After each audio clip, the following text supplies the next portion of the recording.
أعوذ بالله من الشيطان الرجيم إني أعيذها بك وذريتها من الشيطان الرجيم ربي أعوذ بك من همزات الشياطين وأعوذ بك ربي أن يحضرون بسم الله الرحمن الرحيم barke borom Daarul Muxti mbokk yi ñoo ngi leen di nuyu di leen ziyaara di jiital ci nuyoo bi ak ziyaara bi ki fi toog toogaayu ku tedd ki Xaadimu Rasuul Cheikh Ahmadou Bamba di Sëriñ Muntaxa Bachir ñu ñaan sunu borom yàggal ko fi lool mbàkke te wéral ko ak njabootu Sëriñ Tuuba gépp di nuyu ak ziyaara Sëriñ Basiiru Anta Ñaŋ mi toog toogaayu borom Daarul Muxti mi sunu bunt ci Sëriñ Tuuba ñu ñaan sunu borom yàggal ko fi ak njabootu borom Daarul Muxti gépp di ziyaare buntu këri Sëriñ Tuuba yépp ak magi Serigne Touba yi cheikh yi Serigne Touba yi ñu toog seenu jataay ñoom ñëpp ñu ngi leen di nuyu di leen ziyaara waaye di nuyu ak ziyaara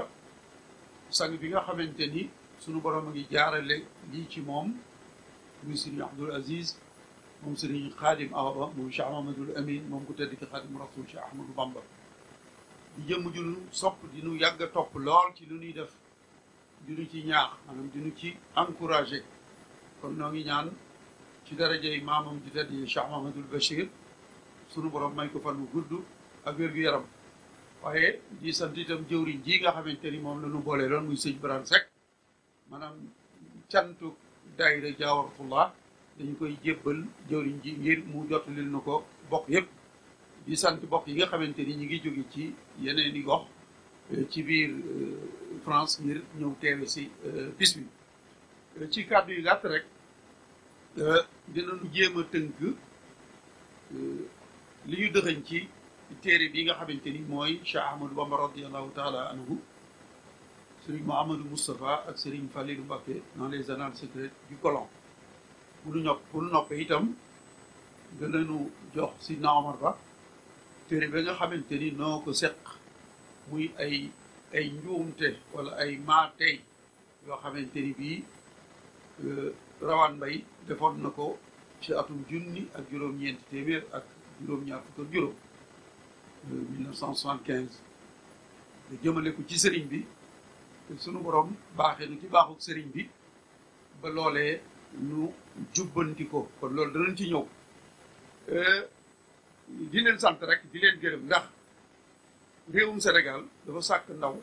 mu nekkal ko fii di ndawul réewum Sénégal fii ci France ñu di ko wooyee ambassadeur yéen du ngeen ndawi Sénégal fii ci France waaye ndawi Serigne Touba ngeen ndawi yoonu murid ngeen ndax jataay bii de maa ngi koy wax si na Omar bi ma ñëwee fekk ngeen di jàng Mawaahib ñuy séddale café ñee yor jukki alxuraan ñee yor jukki xasida yi Serigne Touba yi soo demee Touba yi loole rek nga fay fekk te toll woon na ay jamono ña bàyyi ko woon moo xam dañoo ñëwoon fii doon sàkku xam-xam ak koom muy ay doxandéem wala sàkku xam-xam indile woon leen fi bi ñu fi nekkee am na leneen lu ñu fi nekkee woon lu wuute ak yéen lii ngeen fi nekkee ndax am na fu Serigne Moussa Ka di waxee ci jige sëñ bi te sori ko ak sori sëriñ bi te jige ko yéen nag ñi sori sëriñ bi ñi sori Touba ci ay ñay maanaam ay kilomètres loola moo leen sorele ak Touba waaye yéen a ngi dund biir Touba ndax saxadatul muride fi am da ay xayril mursalin muy rahiya sëriñ baa ngay wax ci biir surumun tuhibbu wa in shatat bika daaru haala min doonihi saxlun awaar laa yamnaannaka bu'du min siyaaratihi inna al muhibba liman yahwahu sawa yéen sëriñ Touba bi ngeen sopp bëgg ko fu ngeen toll yéen a ngi koy ziar sëñ Basirou Cissé bi muy ci waxul soññe bi dafa am lu ma ci marqué ndax seen doxalin wi dafa am solo ki doon wax ci waxi sëñ bi ci lu gàtt si naaj daanaka ci benn simili la ko tënk kay ci ki doon wax ci hadis maanaam dafa gàtt ci bu deente ni saa bi la temps bi dafa gàtt waaye li mu ëmb ci maanaam kenn xamul du mu toll dégg naa sëñ Basiru muy wax ni ay say moroomi góor génne seen awra nga di leen seetaan pendant 90 minutes jógee ko seet ab clip wala lañu la ciy bindal ndax bi nga ñëwee ci daayira bi fi jàng alxuraan li nga fi jàng xasida nuur loolu sëñ bi wax ci xasida boobu wax nuur ci bakkaar te sunu borom bëgg nu bëgg goo xamante ni ñaari malaaka yi nuy bindal jëlee nag Cheikh Abdoul Khoudous Mbacké mag ñu bari mu wax ni soo jëfee lu dul noonu sunu borom day wax malaayka mi bind bul ko bind négal ba xam dana ko tuub wala déet soo ko tuubee mu ni ko bu ko bind boo ko tuubul nag bu doog koo bind te bu koy bind benn yoon la koy bind soo jëfee jëf ju baax dafay wax malaayka mi gaawal bind ko te bind ko fukki yoon Cheikh Abdoul Khoudous nag ni càggante munta weesu ëllëg ñu dem di peese say benn wat say fukk wallahi loolu mooy càggante kon loolu lu mat a bàyyi xel la lépp loo xamante ni bii yaakaar nga ni lii danañ ñu la ci bindal aw yiw gaawal def ko ndax boo ko defee fukki yoon nañ la koy bindal kon seen doxalin wii daal doxalin wu am solo la yal na ngeen ci daje ak ngërëmul Serigne Touba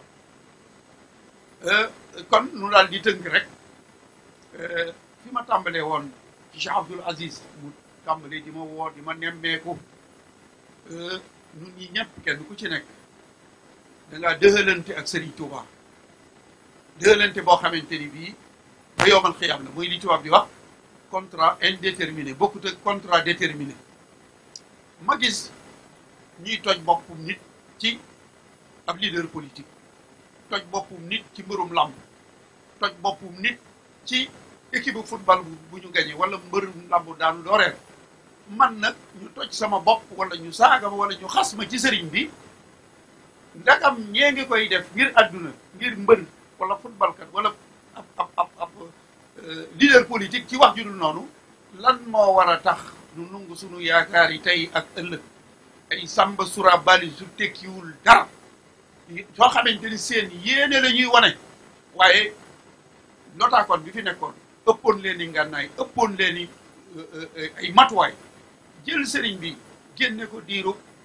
bu fekkente ni ci xamar yére muy weeri jullit yi Sëriñ Tuubaa keroog bi mu tàggoo ak borom Daaru Muxti muy fukki fan ak juróom ñett ci safar bu dee ci weeri jullit yi ak juróom benni fani baraxlu Chaabaan bi mu wàccaat waaxum Ndakaaru muy 11 novembre 1902 entre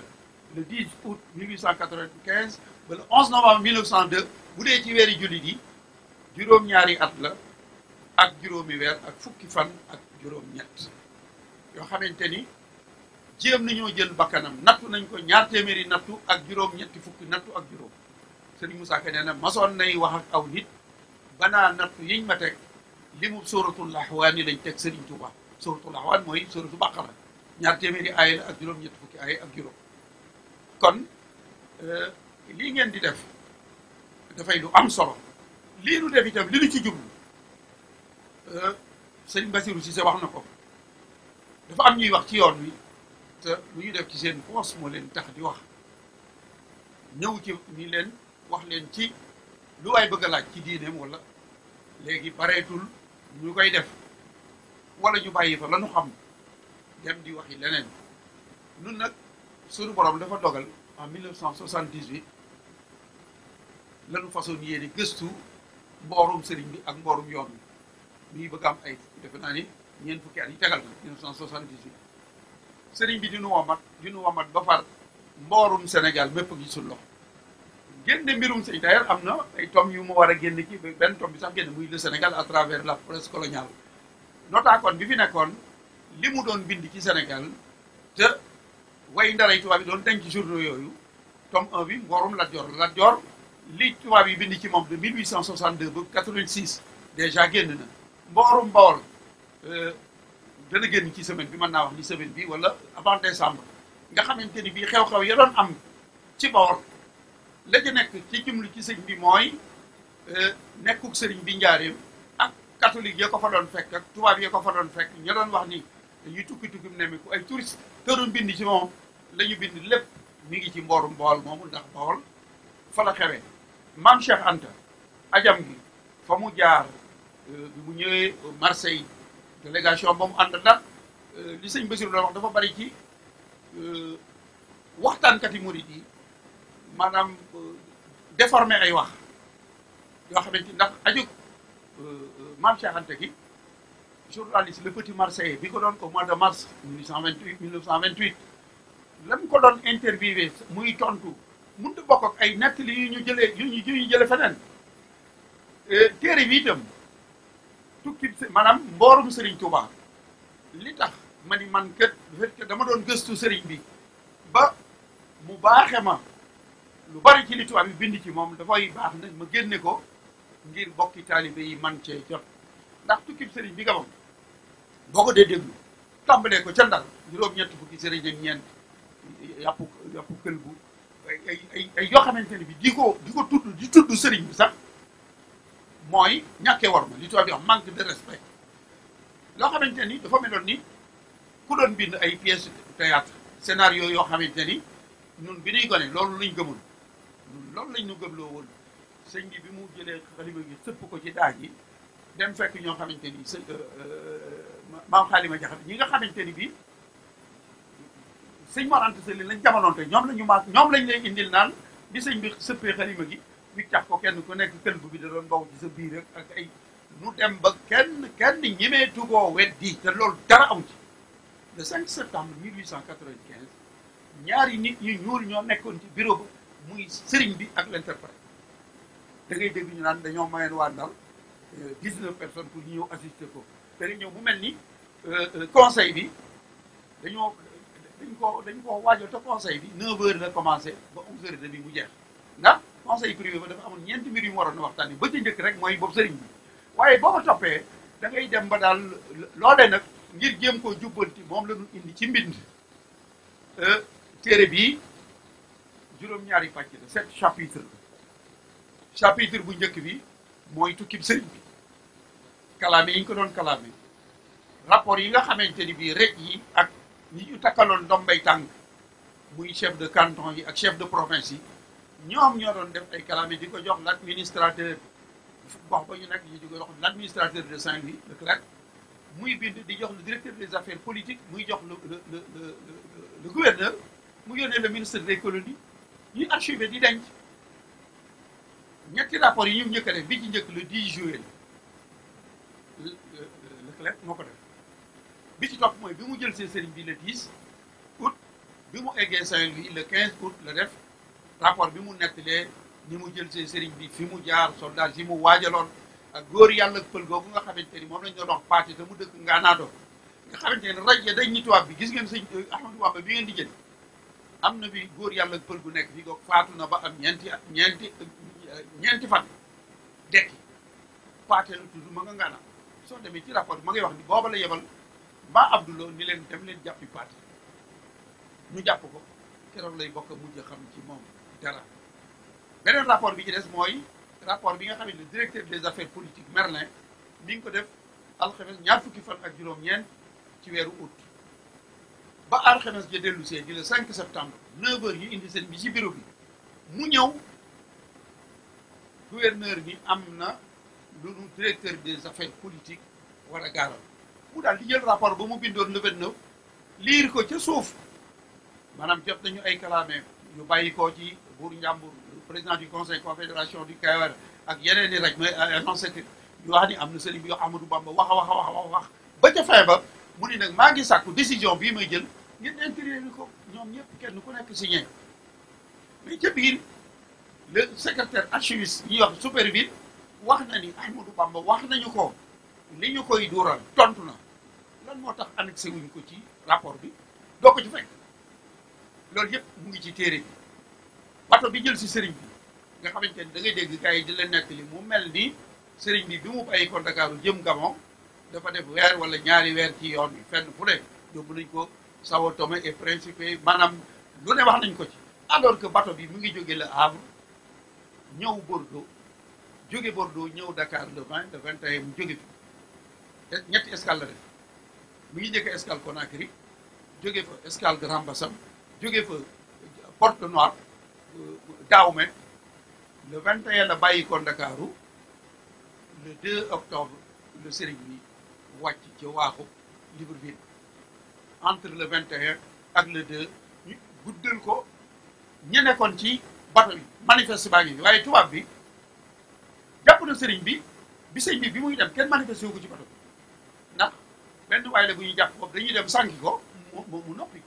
avion mara d'Italie bu ñuy départ bu crash amee dañuy dem xool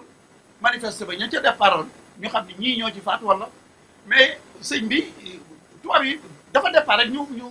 éliminer ko ndax lu manti xew bu ñu vérifier bateau bi dañ ko ci fekk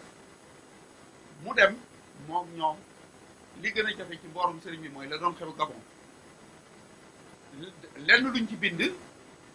waxuma ko ngir li ma ko génne waaye gisaguma keneen ku ko génne déporté politique ya fa nekkoon sëriñ bi na mu nekkee woon tawat ya fa nekkoon tubaab yi ñu yebaloon ngir ñu nekk fa ak sëñ bi ni ñu war di soloo ni ñu war di sol flanelle seen dàll yi dafa war a def ay bourde ak ndax dafa am ay jaan dafa am ay loolu lépp boobu décision bi ñu jël ci le 12 septembre ngir sëriñ bi ñibbi si ba ni mu embarqué le 30 octobre ñu waroon koo embarqué Libreville bato bi am problème ñu yóbbu ko Port-Gentil fa la sëriñ bi embarqué le 30 octobre egg si Ndakaaru le 11 novembre 1902 waaye fekk na tubaab bi ñam nañu sëriñ bi ba xam la mu saf moo tax ville de Porto-Nambour ba ko doon yóbbu kenn manifesté wu ko waaye ville de Massio bi ko dellu si soo demee ci les passagers débarqués à Dakar da nga cay fekk Ahmadou Bamba ndax booba tubaab bi nee nañu kët ki ñu jëloon ni dañ koy faagaagali tegete du long mboorum Serigne Touba li tax à partir de 1903 ba 1927 lu dox digganteem ak tubaab yi bind nañ ko ndax à part loolu xewoon Saint-Louis ba muy dem daanaka doo gisaat leneen waaye nag ba ñu ko ñamee ba mu ñëw yoonu mooy d'ailleurs mooy deuxième chapitre premier chapitre bi mooy ba Serigne bi dellu si waat le 11 novembre deuxième chapitre bi mooy Serigne bi le 26 janvier la ñëw Daarul Manaan 4 mois la fa def ak fukki fan ak juróom-ñeent ñeenti weer ak fukki fan ak juróom-ñeent ma ngi fa jógee le 13 juin ngir dem Gànnaar waaye diggante boobu li ci tubaab yi bind ci Serigne bi woo gi ñu koy woo moo tax azone bii doon lettre bi mu génne woon naan sëñ bi da doon prétexte ni damaa feebar munuma maanaam faw nga liir lii ngir xam ni rawaan intention de nuire la amoon li muy bind tegu ko fenn ku téere bale ku ko jàng di nga xamante ni bëgg a taqal sëñ bi te téere bi Sénégal taxuloon mu ko doon bind réewi jullit yi la doon wax ni leen hey Sénégal day am na fa ñuy wuyoo ak jullit ndax ci biir nee na am murit mënut a jàpp ku mënut a jàpp mënoo jaamu yàlla am murit du woor nee na murit bu nekk ban année la waxati ni benn waay moo ñëw jox ma aw këyit murit bu ne 50 francs ngay joxe weeru koor ngir sëb sëriñ gàddul la sa koor murit lu ñu aji màkka kër gu mag ñaaree mooy seen màkka wala barabu sëriñ bi mais loolu boo koy bindee Arabie Saoudite wala yeneen nu mu tuddati moo tax ñun bi ñu nekkee États-Unis da nga doon dox américain yi di la laaj naan la yow ndax murit nga boo ne waaw ñu ne yéenay julli di dul julli du ngeen woor loolu moom la jublu woon ci li mu doon def mais thèse bi boo ko xoolee da nga xam ni Sénégal taxul mu def ko sëñ Touba daawul julli ajjuma daraan tere ko julli ajjuma dem na ba en grosso modo maa ngi ci bëgg a dugg sax si daaw ma da ko leeral sëñ bi dafa échec maa ngi jéggalu ci waxit wi maanaam baamu gi ma koy baamu nee na ginnaaw sëñ bi sëñ Modou Moussa ak sëñ Mbacke bu sëñ ñoo organisé waat yoon bi ba mu tegu ci yu kenn xamul kon deuxième chapitre bi mooy nekk sëriñ bi Daarul Manaan ba ni mu génnee ñetteel bi mooy Gànnaar le séjour de Cheikh Ahmadou Bamba en Mauritanie foofa tam sëriñ bi dafa kiimaan yoo xamante ni bii ki ko fa yoroon nga xamante ni Janvier Kopalani ma yoroon sëñ bi te naar yi rey ko gis nga moom ba mu amee jafe-jafe ak nit yàlla yëf rek moom dañu ko assassiné waaye ñoom ñoo seedeel seen bopp tubaab boo xamante ni ñëw na seet si sëriñ bi am ay soldats yu fippu kar ko ci buntu camp bi nee na 100 cartouches tiré nañ ko tan nee na damaa ñëw ci sëriñ bi xaalis dafa doon wut nee na bi may dem sëñ bi ni ma tàllal say loxo ma ñaanal la nee na jël loxo mi tiimale ko ci sama bopp nee na li muy tari xaw ma ci dara waaye bi mu paree ëff na ko ma ànd ak Bouzid moom ab jullit la ab algérien la maréchal de logis la nee na bi ñu ñëwee ba jub camp bi rek ñu soqi njóor ci suñu kaw lu ëpp téeméeri cartouche te nee na booba suñu diggante ak ñiy fetal matul 50 mètres nee na ba bal yi jeex tàkk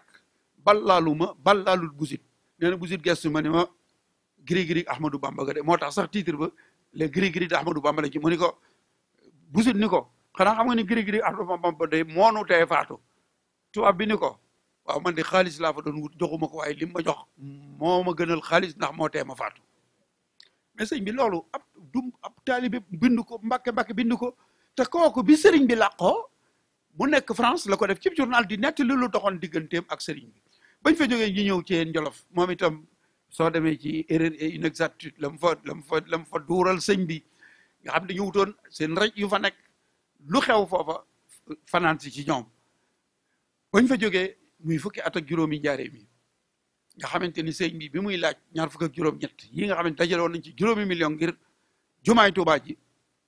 xeex biñ ko doon xeex rek ji di wax ni sëñ bi mi ngi laaj 140 francs pour jënd ay armes nga xam ni l'administrateur de Thiès am na fu mu mere bind gouverneur naan ko Ahmadou Bamba 140 francs yi muy laaj dajale nañ ci fii ci Thiès 800 000 francs alors que impôt bi dugut 800 000 yooyu ñu la jox Ahmadou Bamba dafa versé woon ko trésor ci impôt bi moo gën a doonoon farata ñu di ko jox Cheikh Ahmadou Bamba lam fa def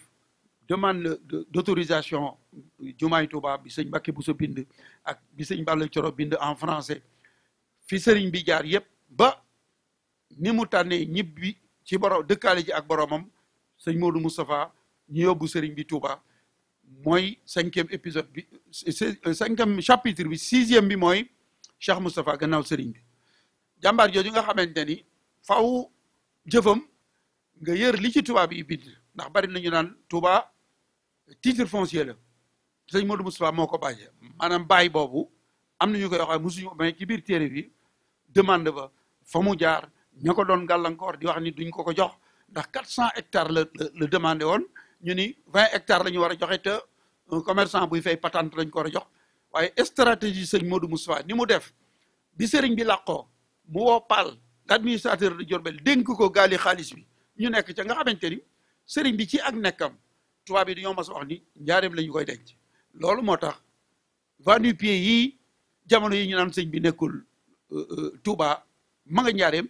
ca foofee la ñuy jéem a sukkandiku te bi xew-xew bi amee Paal ci boppam ndax sëñ bi ci nekkam tubaab bi wóolu nañ sëñ Modou Moustapha ñëw ñu ni ko sëñ bi bu nekkatul njaareem lañ koy denc bi mu ñëwee sëñ bi ni ko lu ñuy wax mu ni sëñ Modou Moustapha ni ko ñoom de dañu ni su boobaa fii la ci njaareem sëñ bi ni ko déedéet su boobaa Touba la waaye bi xew-xew bi amee ñu sëñ Modou soo ànd ak sëñ Balla Coro dem wooyi Paal l'administrateur de Diourbel mais Paal ci boppam moo njëkk a ñepp ci géej mi ñam nii sëñ Modou Moustapha sëñ bi yóbbu ko Touba ci ak yàlla bu ko kenn yëg suñu demee bi muy rendre compte suñuy jàllee avec l'accord de sëñ Modou Moustapha ñu delloo siwaat ko Diourbel ndax buñ ko bàyyee Touba day rey commerce Diourbel bi ndax lieu de pèlerinage lay doon la mu doon wax ñoom nag tey ñu bëgg a taxaw ni sëñ bi nekkul Touba kon taxawaayu sëñ Modou Moustapha itam faaw nga yër téere bi ngir xam jëf ji mu jëf nga xamante ni bu dul woon mooma raay bi ñu ñëwee seet si ko li ñu soxla woon ci main d'œuvre bi ci ay nit mënuñu ko woon am fu dul foofu carrière bi ñu soxla woon ak yëpp moom it mu ngi ci chapitre bu mujj bi di Serigne Fallilou Mbacké màggalu Touba gi mu njëkk a woote le 11 janvier 1947 discours bi mu njëkk a def mu ngi ci fi mu jaar bi muy tabax jumaa ji nga xamante ni booba ñaari oto la am mu dem fi ak nga Ndakaaru ba mu ñëwee mu ni oto de ku ko amul dootu tukki daal di jël benn oto ba may ko chauffeur bi ci des mu jaay ko ni dugal leen ko ci liggéey ju xanaa ku amul oto doo dem fenn noonu la taxaw ba bi ñuy ubbi jumaa ji compte rendu inauguration jumaa ji rek sëñ bi doy na waar discours ba fa Senghor def nga xam ni Senghor du jullit waaye képp ku gëm Sëriñ Touba boo liiree li mu maanaam seere si mu def ci Sëriñ Touba ak jullit yi faaw mu jeexital ci yow damay bañ a guddal daal waaye téere la boo xamante ni waxuma yéen ñi ngeen xam ni ay mag ngeen waaye njaboot yi fi nekk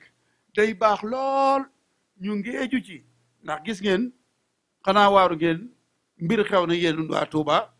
ña seen maam yi xàlloon yoon wi ñooy weddi Serigne Touba ña seen maam yi ànd ak Bamba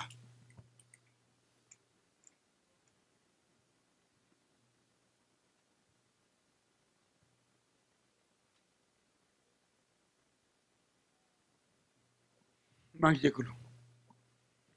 ci gàttal daal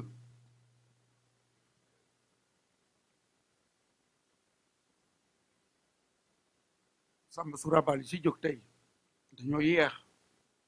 ña doon xeex ci tàmbali ba ëppoon leen ay ngànnaay ëppoon leen ay pexe ndagam ñooña ñoo dem.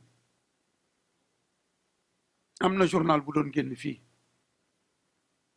mémorial de la Loire et de la Haute-Loire Saint-Étienne la doon génn journal bi ñu ngi ko créé woon en 1855 at bi nga xamante ne am na ñu wax ni ci la sëriñ bi feeñ le 12 août 1926 booba sëñ baa ngi njaareem fii la ñu bind titre wiiw Ahmadou Bamba te ñoom ñoo ko doon fexeel mi ngi ci biir muy les 500 000 yi sëñ bi joxe woon fële dem nañu ci biir article bi wax ni Ahmadou Bamba mané na le président de la République bu France fukki yoon ndax président de la République bu France 50 000 la joxe Cheikh Ahmadou Bamba 500 000 la joxe mën na ko fukki yoon moo man sunu millionnaires yi fi nekk sunu borom xaalis yi fi nekk ndax booba Cheikh Abdoul Khoudous leeral nañu 500 ñu bari les intellectuels mourides dañu naan sëñ bi toppul tubaab yi dara afawtu anil a'da'i turran li wàcci man nafaahum li xayri sarmadan lasu atfaw téere Omar Ba bi aussi mu am benn sew-sew bu ci nekk ndax dafa wax ni bi ñu dévaluer franc français bi pour relever franc bi sëriñ bi dafa jàppale tubaab yi pour relever franc bi jox leen 500 000 way juru Cheikh Abdourahmane Mbacké di Cheikh Abdoul Khoudous moo nettali maa ngi enregistrement bi ndax moom fekke na ko nee na tubaab bi dañoo bàyyi ko Ndakaaru ñëw ci sëriñ bi ni ko dañoo soxla téeméeri junni sëriñ bi ne leen loolu de du lañ ma waxoon waaye gis ngeen ni de notre agent secret de Thiéyène ki doon rendre compte la xewoon Thiéyène sëñ Abdou nee na tubaab bi ànd na ñoo xamante ni sëñ bi nit ku ne am na ñu man ci yow dara ñooña ñooy wax di wax ba sëñ bi leen kon dem leen ci biir kër gi bu ngeen demee ngeen waññal leen téeméeri junni ba ñu demee def ko bi sëñ bi ñëwee ci biir kër def leen lii de du lañ ma waxoon waaye ñi waroon a fexe ba du am ñoo wax ba mu am waaye lii de bu ko Cerno fekke woon du am màggalug Daarul Muxti 1986 sëñ Abdou da daan def cérémonie màggalug Daaru daf daan wax ne wax ci sa waajur ne dadul ak nite waaye nag ku woo ay nit ba ñu ñëw nga war leen a wax ci li nga leen di doye moo tax waxtaanam daana ci tànn lu mat ñett wala ñeenti xisi ci borom Daaru Muxti mais ci màggalu 86 ci la waxee 500 000 na mu dem mais du fait que les Français ñoom ñu ngi ko tuddee woon contribution volontaire ñu ngi ko waroon di caisse d'amortissement la ñu waroon di verser ndax sëriñ bi mu nekkee njaareem benn yoon la fa mës a génn muy 1921 bi mu wujjee mais pourtant ñoom dañoo wax ni spontanément moom moo déplacé wu ñëw versé ko alors que demeewul noonu nii ko sëñ Abdou Khoudous waxee noonu la demee mais ñoom du fait que jot nañu 500 000 rek gëmewuñ ko am na nit ku ñuul sëriñ bu ñuul bu nekk njaareem joxe na téeméeri junni moo man sunu président bi fukki yoon Cheikh Moustapha itam toléré mi nga xamante ni 5 millions yi ñu dajale woon ci jumaay Touba ji te mu lekk ko fi mu jaar ak sëñ Modou Moustapha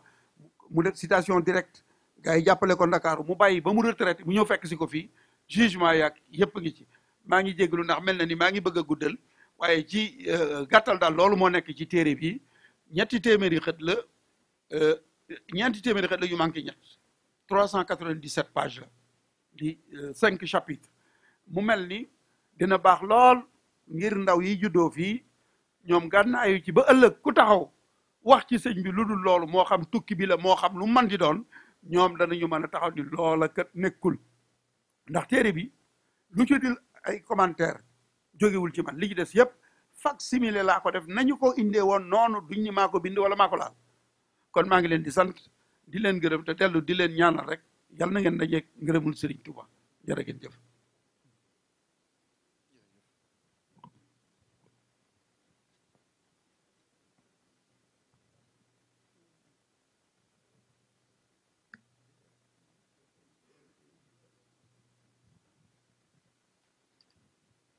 أعوذ بالله السميع العليم من الشيطان الرجيم بسم الله الرحمن الرحيم والصلاة والسلام على الهادي الأمين سيدنا ومولانا محمد المكين وعلى آله وصحبه ذوي الرضوان والتمكين رب اشرح لي صدري ويسر لي أمري واحلل عقدة من لساني يفقهوا قولي واجعل كلامي راشدا ومرشدا وفكرتي نوّر وقلبي أرشدا barki borom Tuuba mbokki taalibe yi asalaamaaleykum wa rahmatullahi taala wa barakatuhu. maa ngi leen di nuyoo ba gën a jot di jiital ci nuyoo bi Cheikh Mouhamadul Muntaqa di ñaan suñu borom yàggal ko fi lool te wéral ko te naal yi mu naalal yoon wi yépp ak lislaam suñu borom far ko ci ba mu sotti colet te nu ànd koog moom. di ziar bu baax itam mboolem ñi nga xam ni ñoo fi teew waaye di jiital ci ziar bi Cheikh Serigne Abdul Aziz moom Serigne Khadim Awa Ba mi nga xam ni Baye Mbaye li mu wax ci moom xëy na duma ko mën a weesu. di sant bu baax waa Jawartullah di ci jiital Serigne Brane Seck suñu wëlëre ak mboolem mbokki taalibe yi. xam naa wax ginnaaw suñu kilifa Serigne Mbaye dina jafe ndax wax na ba wax loo xam ne yaakaar naa ni buñ ko bëggoon a weesu dina du yomb. di ko sant bu baax a baax moom ndax ni mu ko waxee mboorum sëriñ bi moo ko yitteeloon mu di ko gëstu ba far suñ borom teg ci loxoom mboorum Sénégal mu wax ni bu fekkoon dund na téeméeri at itam jàppul ni lim yor ci ay document ak i référence dina ko mën a exploiter ba mu jeex. Sëriñ Mbay Sëriñ Tuubaa moo mel noonu. moom su lay liggéeyloo yan bi du tegu ci sa bopp mukk da koy tiim sëriñ bi moo koy téyel boppam. lay taw feex nag mooy nga xam ni sëñ bee ko téye rek waaw loolooy tax doo ci gis sa bopp mukk waaye am na loo xam ni waxoo ko waaye te xam naa ni doo ko wax waaye xam nga ni melokaanu sëriñ bi moo feeñ ci loolu ba tax ñi nga xam ne ñooy wax histoire Sénégal wala l'islam ci Sénégal bëgg ci génn sëñ Tuubaa yow moom xuma kan waaye xam nga ni sëñ bi wan na la bu wér ni waxuma la l'islam yi Sénégal waxuma la histoire Sénégal waaye adduna bi monsieur suta xam wala ñu gis wala ñu dégg ku mel ni sëriñ bi ku mbiram leere ni sëriñ bi ku nu jegee ni sëriñ bi ku nu xamal boppam ci lañu war a xam ni sëriñ bi. damay wax ni sëriñ bi projet de société bi ñuy wax dootul projet ci sëriñ bi da ko mettre en œuvre da ko taxawal jàngale ko xamle ko yar ci ay nit jiitu ci taxawal ko ci jamono yoo xam ne ci makkaan moo xam ne ci barab boo xam ne ci contexte boo xam ne tous les facteurs étaient contre lui. Touba ba fi mu ne ku fa dem di nga xam ne foofu rek la sëñ bi mënoon a tester projet de société ndax suñ borom dafa bokk ci ay jëfam buy jëf du bëgg kenn ku mën a taxaw ëllëg ni maa ci jàppoon. kon bu ñu gisee ni Touba doxe ak ni sëñ bi implanté projet de société am ba mu jibbi ba màgg ba sax ba meññ ba ñun ñëpp ñu di ci jariñu tey te bu ñu génne woon ci waxin bu fekkoon sëñ bi dafa génn ci Touba rek kon Touba kenn du fa dem kenn du fa jëm kenn du yaakaar ni sax warees na fa taxawal dara kon sëñ bi yamul ci rek théoriser ab projet de société kon dafa wax niñ koy defee da koo def yar ay jëmm jiital leen ci ba ku xool yoon wi fi mu ëgsi nga xam ni fa mu jëm yëggagu fa te bari na lu ñuy wax ci yoon wi naan murid yi dañoo am influence dañoo am doole dañoo organiser dañoo solidarité ma yaakaar ni 10% yi sax murid yi xamaguñ ko ci potentiel bi li nu jiiñ murid yi ci influence 10% yi sax yaakaar naa yëggaguñ ci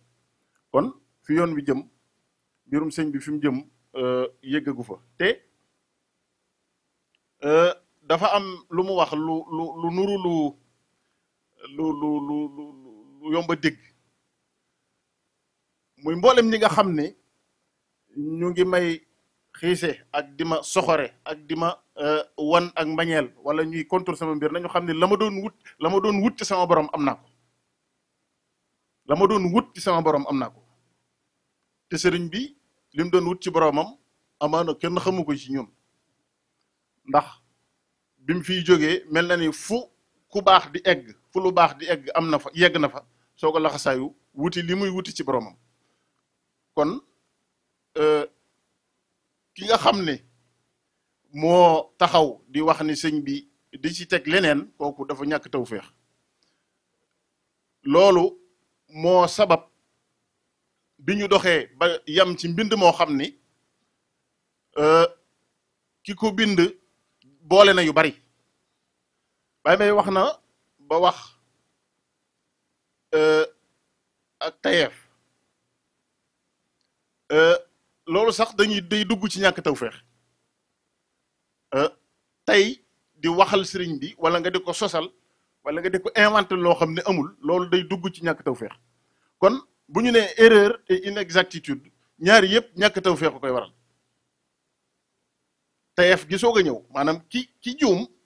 dafa amagul tawféex yi xam li wér kooku dafa juum amagul tawféex yi xam li wér ki def ay inexactitude mën na koo tey mën na koo ñàkk tey waaye ba tey bu jëmee ci sëñ Tuubaa wala ko mel ni sëñ Tuubaa ñàkk tawféex la xam ba noppi nag di sosal sëriñ bi loolu mooy ñàkk tawféex plus mu ngoog loolu biñ koy bind maag Baye Mbaye waxtaan nañ ci lu yàgg boo ko jàngee moom thèse bi da nga xam ne thèse ci biir thèse dafa am maanaam thèse bi dafa am thèse bu nekk ci biir mooy li Baye Mbaye doon wax ni Sénégal taxu ko woon a jóg am na lu mu bëggoon a wane ci yoon wi am na ñu mu bëggoon a waxal xamal leen ni ñi ngeen di dégg ñuy tudde seen bopp ay muritkat nii la ñu mel nii la ñu mel nii la ñu mel te nii la ñu mel di boo ko toppee ba dajale ko da ngay daal di génn leen ci lislaam ñoom mu ngoog te ma wax ni bu ne wolofisation de l'islam moom wax na ko waaye moom inventé wu ko jëlee na ko foo xam ni kooku feneen la ko jëlee moo tax liggéey bi ñu def am solo mooy dañu dul yam moom ci waxi boppam bu waxul fi mu ko jëlee sax dinañu dem ba gëstu fa mu ko jëlee moom dajjee ko foofa boo ko dajjee foofa moom kon dootu fi ne loolu moo tax bi ñu ne dañuy génn téere bi coow li nu kur yaakaar naa man coow li sax yéex naa koo yëg bi ñu ne dañ koy génne le 10 septembre te fekk septembre teroowul ñu ne du ci dal duñ ko génne ndax moom kilifa la ci réew mi li mu fi tikki professeur la nangam ma ni leen bi ma ko yëgee ma ni man di xawma kan waaye man yàlla daf maa nattoo ma dem ba teg sama bët ci loo xam ni lu juunu la ci sëñ Tuubaa loo xam ni sa waajur sa moroomam kese rek waroo ko wax waxuma ku toll ni sëñ Tuubaa ma def sëñ Tuubaa sama yaakaar tey ak ëllëg ki nga xam ne bëtam tegagul ci loolu kooku suñ borom tegu ko dara waaye man mi nga xam ne sama bët ak sëñ Mbay suñu bët tegu na ci wax ji bu ñuy sàmm sunu der nun ba bàyyi derub sëñ Tuubaa ñu di ko gàkkal nun amunu ngor amunu jom lu nu fiy def kon te wax ji li muy rëy amu ci kenn koy dox ci mbedd mi mu fekk la dóor la loolu du fa yegg coow rek la ak wax lu ñaaw am na ci ku ma woo ni ma bu ma sañoon du ngeen génne téere bi ma ne ko lu tax mu ne ma dañuy bañ mu nekk coow diggante tariixa yeeg yooyu ma ne ko yow ndax jàng nga téere bi dama ko laaj xam naa ni jàng ko ndax téere bi génn gul mu ne ma waaw waaye xam nga tension bi ci réew mi ak nangam ma ni ko yow su ma ne la woon dañuy bàyyi téere bi kon war nga maa xeeb yow kooku bokkul ci yoon wi waaye sama xarit la ma ne ko su ma la ko waxoon war nga maa xeeb ndax yow xamoo li ne ci téere bi nga ne ma bu mu génn man ne la kon bu mu génn man kon war nga maa xeeb waaw ma ne ko nag li ma gis ci ñu wax ko sëriñ bi sàmm derub kenn mënta tee ñu wax ko mënta tee ñu leeral ko kon loolu mooy le contexte général bind nañu ci sëñ bi lu du dëgg lu juunu sosal ko ay taalibi sëñ Tuubaa yoo xam ni bu suñu bët tegoo ci bind mi rek fi saasi xam nañu li koy dajji fi saasi kooku boo xamul woon sax li koy dajji mënoon nga ni nan ko bàyyi xëy na te mbind mi yàgg na fi waaye li koy dajji dafay nekk sëñ bi yoon wi fi mu dox ba ëgsi fii sax dajji na 90% ci li mu wax moom bu ñu ko defutoon sax yoon wi dajji na ko waaye nun am nañu tawfeex yi xam ni li mu def moom ay njombe la ay njuumte la waaye ndax ñii ñëw ëllëg ndax suñu doom yi tey xam nañu loolu ñoom déedéet ñoom xamuñu loolu kon nun li nu bind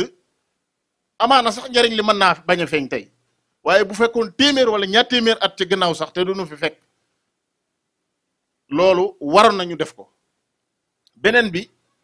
mooy université Cheikh Anta Diop bi nga xam ni foofu la ñu soutenir woon thèse ba jamono yee ci mois de février dañoo créer benn bibliothèque numérique boo xam ni mboolem thèse bu ñu fa mos a def wala yu ëpp ci thèse yi bokk dugal nañ ko ci biir nga xam ni amatul kon durée de vie ndax bu njëkk bu dee ay këyit la mën ngaa dem ba këyit gi réer wala ñu xottee ko wala loolu amatu ci jamono da ngay ànd ak moom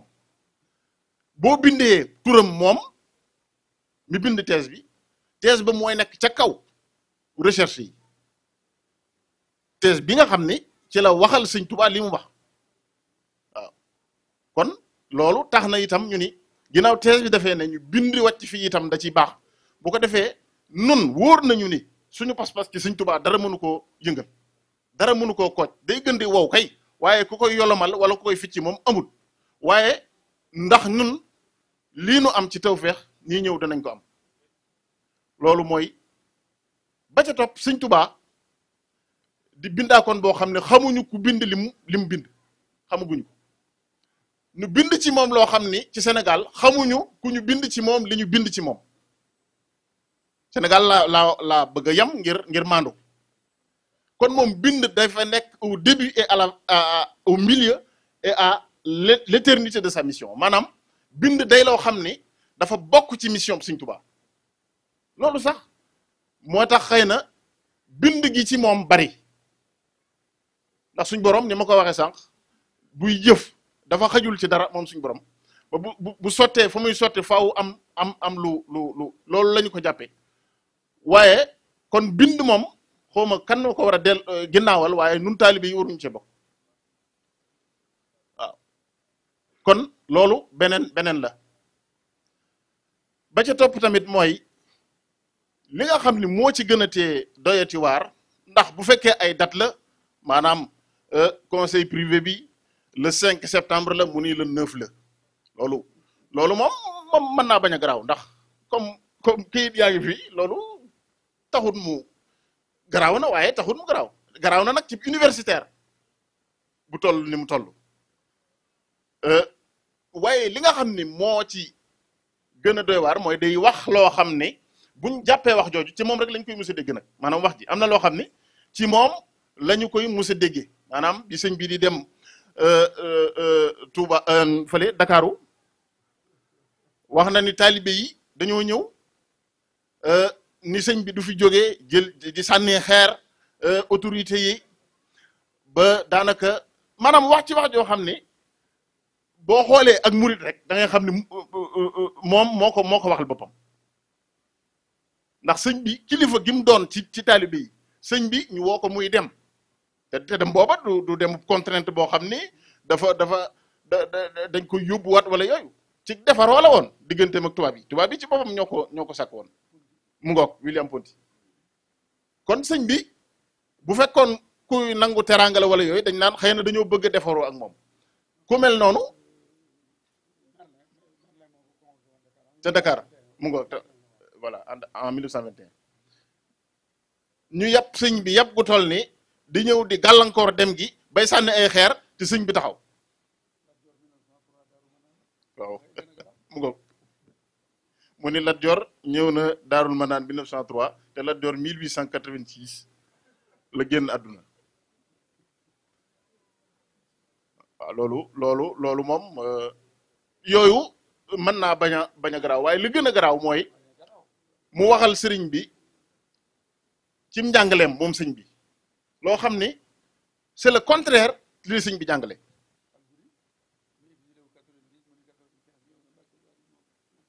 mu ko bay moom yooyu moo ko ci gën a soof maanaam anachronisme yooyu nga xam ni nit ki day faatu ba noppi mu ni gisee na ak sëñ bi wala diw sàngam amut ci histoire mu tudd turam ay buur yoo xam ni kenn xamu leen ci histoire mu tudd seen tur ni ñëw nañu lootaa beeg sëriñ bi ngir dal ci kaw tubaab bi wala mu ni diw ñëw na jébbalu ci sëriñ bi fekk kooka xameesu ko mu ngoog mu ngoog kon yooyu ay anachronisme la ak yu muy amat waaye li ma wax ni moo ci gën a garaaw mooy wax ni sëriñ bi dafa jiital cim njàngaleem moom sëriñ bi wane gu muy wane boppam moom sëriñ bi ngeen baal ma ci kàddu gi ak itam wax ni liggéey moo féete kaw ci yéen jaamu yàlla noonu la ko résumé boo jàngee bu baax a baax li mu wax raisonnement bi mu indi te dafa xamul ni liggéey boobu muy wax action ñetti anam la ci yoonu murit yoo xam ne moom xamu ko moo tax ma ni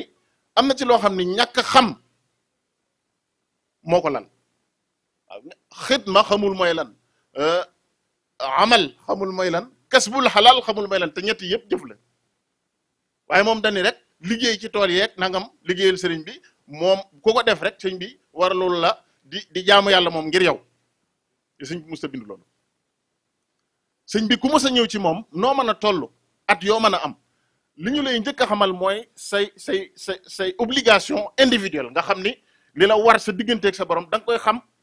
ni ko xale bi nga xam ni daf ko war a xam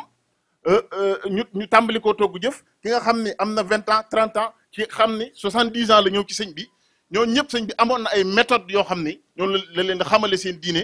la leen di jàngale ana lan mooy l'islam iman islam ihsan tombam yooyu mu doon def méthode la boo xam ni daanaka siiw na ak wax yooyu mu doon wax nga xam ni génération bu nekk ak âge bu nekk tranche d'âge bu nekk sëñ bi xamal na la sa diine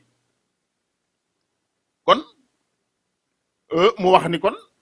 bi nga xamee ni sëriñ bi jóge na fii ci Zaïre te jóge gi sax am na yum ci suggéré yoo xam ni di ko ci insinuer yu doy waar yoo xam ni ngir xam leen ni daal di dugal te moom dafa doy waar parce que day wax léeg-léeg loo xam ni lii da nga sëgg maanaam boo ko bëggee for da ngay sëgg ba daanaka yow mën ngaa jullootu sax ndax dëgg dul xam wax ji mooy waxi lan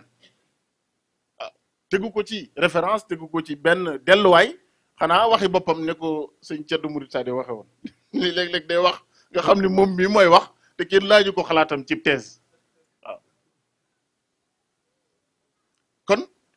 loolu mooy waaw mu ni sëñ bi mu fi jógee ci Zaïre ci la yoonu murit tegewaat ci yoon ndax sëñ Modou Moustapha ak sëñ Mbacke Bousso